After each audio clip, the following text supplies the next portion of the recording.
She believed in forever, until the man she married started looking right through her, like she didn't exist. Clay made promises he never planned to keep, leaving Ellie to hold together a life he'd already abandoned. Just when she thought she had nothing left, a quiet stranger appeared with nothing but a coat and a kind heart, and turned everything around. But listen closely to how this story takes a powerful turn and why, in the end, justice finally had its say. Letty James walked barefoot across the prairie with nothing but silence behind her. No bag, no map, no plan. Just the raw sting of sun on her skin and a blur of dry grass in every direction.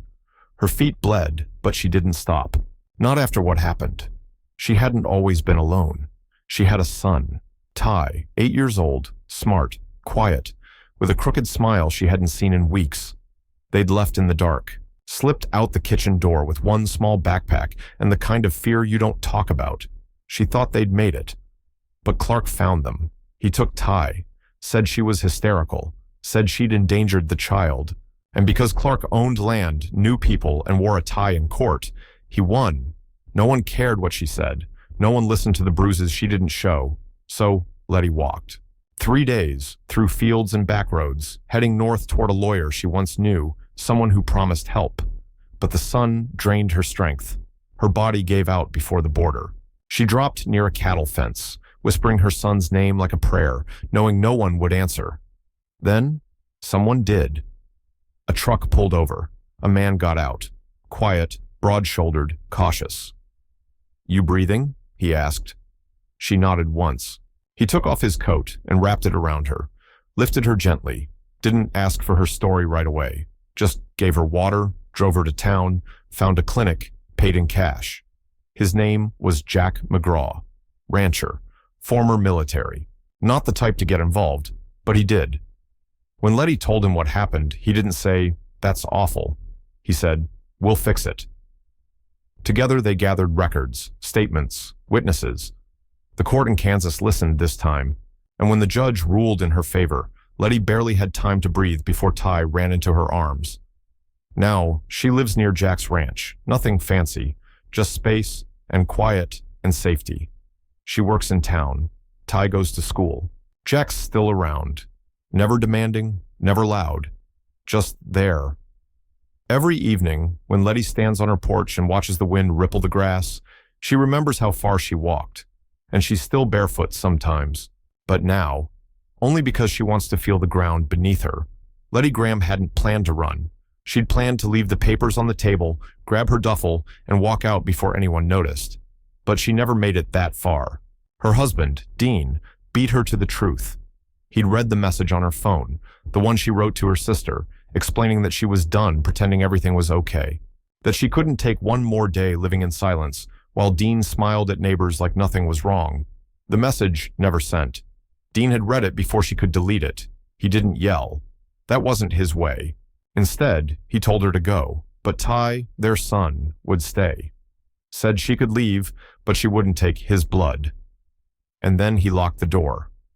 Letty never imagined Dean would do that. Not him. Not the man she'd trusted since she was 19. But as she stood outside the house in the early dawn with no shoes, no phone, and her son's name stuck in her throat, she realized, the person you trust most can still choose to betray you. She walked, not toward anything, just away. She crossed back roads, fields, stretches of dry prairie with nothing but dust under her feet. Her thoughts twisted. Her body failed. She didn't care. The further she went, the more she felt like she was disappearing. And part of her wanted that. On the third day, she collapsed by the side of a gravel road.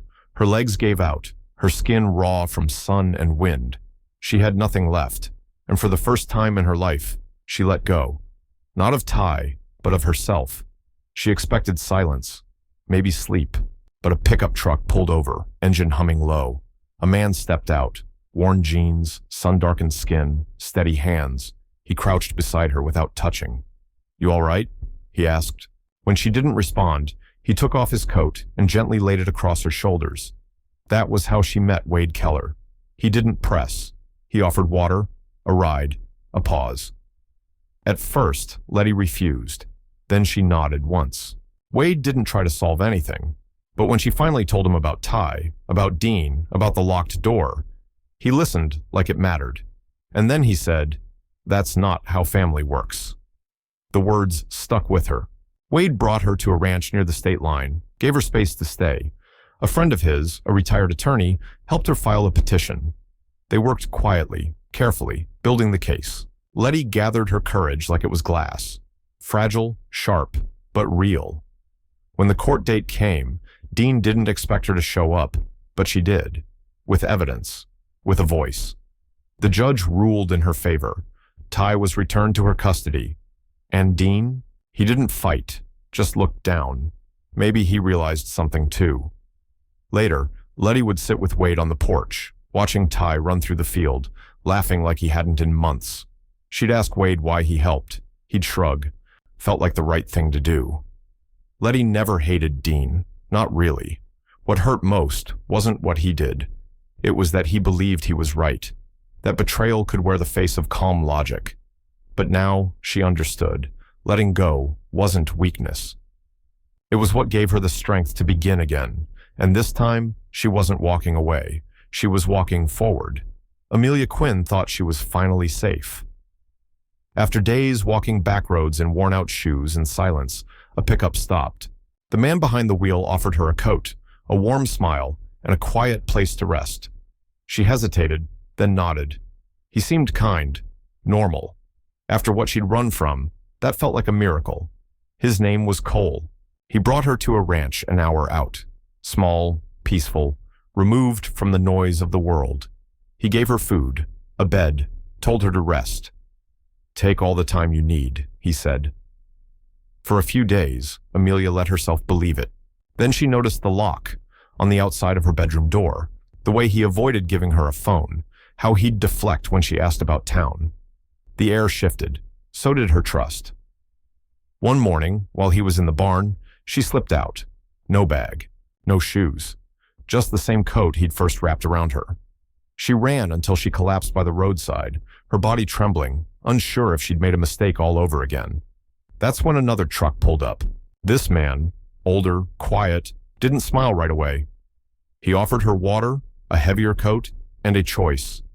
Need a ride into town, or just a place to sit? His name was Will. He didn't ask what happened, just made sure she was warm, safe, and free to decide for herself. Amelia never forgot either man. One made her feel rescued, until she realized she wasn't. The other reminded her what real kindness feels like. No expectations, no control, just help. And sometimes, that's all we need to start over. At 24, Ellie Mae Larkin believed in forever. She married young, on the porch of her father's farm, under string lights and laughter. Clay was her best friend since childhood. The boy who carved their initials into the cottonwood tree. The man who promised to build her a life so good she'd never want to run from it. For a while, he kept that promise. They moved into a little ranch house west of Tulsa, where mornings smelled like coffee and earth, and evenings sounded like Clay humming old songs on the porch. Ellie tended the garden, wrote in a leather notebook, made fresh lemonade. It was quiet, simple, and for a time, it felt like everything she'd ever dreamed. But life has a way of showing the truth slowly. Clay changed, or maybe he always was the way he became, and Ellie just didn't want to see it. He started staying out late, grew cold, quick to frustration. He stopped reading her stories, stopped listening. But what broke her wasn't the silence. It was the way he looked through her, like the girl he loved had turned invisible. She tried, for months, then years, told herself it was just a season, a dry spell, that love, like the land, goes through drought. But one morning, after he left without a word and didn't come back for 2 days, she looked in the mirror and didn't recognize the person staring back. So she walked. No bags, no plan. Just her journal in one hand and sandals in the other. After a few miles, even the sandals gave out. Her feet blistered, her legs ached. But it wasn't pain that slowed her. It was the grief of losing something she'd believed would never break. She kept walking through the prairie heat until her knees buckled and the horizon blurred. That's when he found her. A pickup truck pulled off the dirt road. A man stepped out, broad-shouldered, suntanned, quiet. He didn't ask her name, just saw the way she shivered and gently wrapped his coat around her shoulders. "You're all right now," he said softly. "You don't have to explain." His name was Nash Walker, a horse trainer who kept to himself. He brought her to his ranch, let her rest in the guest cabin. No questions, no pity, just space. For days, she said little. He never pushed. One evening, she asked, "Do you ever get tired of trying to make things grow?" He smiled. "Not everything needs to bloom right away. Some things just need time." In Nash, she found no promises, no poetry, just kindness. She never went back to Clay. She didn't need to. Some stories don't end in confrontation. They just fade. And sometimes, what hurts most isn't being left. It's realizing you've been holding on to an idea that stopped being true a long time ago. But Ellie healed, slowly, steadily. And one morning, she stepped barefoot onto Nash's porch, warm coffee in hand, and smiled. Not because everything was perfect, but because she finally accepted that she didn't need perfect anymore.